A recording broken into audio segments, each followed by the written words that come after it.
பயமா? எனக்கா? சிறுவயதில் நெப்போலியன் இராணுவ விடுதியில் படித்துக்கொண்டு இருந்தார். அவர் அறைக்கு பக்கத்து அறையில் உள்ள மற்றொரு மாணவனின் பை ஒன்று காணாமல் போய்விட்டது.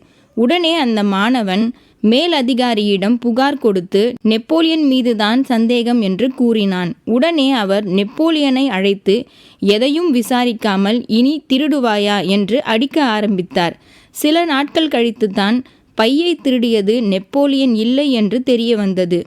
செய்யாத தவறுக்கு அன்று ஏன் அடி வாங்கினாய்? திருடவில்லை என்று கூறியிருக்கலாமே என்று கேட்டார். அதற்கு நெப்போலியன், நீங்கள் எதையும் கேட்காமல் அடிக்க ஆரம்பித்து விட்டீர்கள். அப்பொழுது நான் திருடவில்லை என்று கூறியிருந்தால் அடிக்கு பயந்து கூறியதாக நினைத்திருப்பீர்கள். நான் பயந்ததாக யாரும் நினைத்துவிடக் கூடாது என்று கூறினார். நெப்போலியனை மாவீரன் என்று அழைப்பதற்கு காரணம் அவரின் வெற்றியால் அல்ல, அவரின் உறுதியான மனோதிடத்தால்தான்.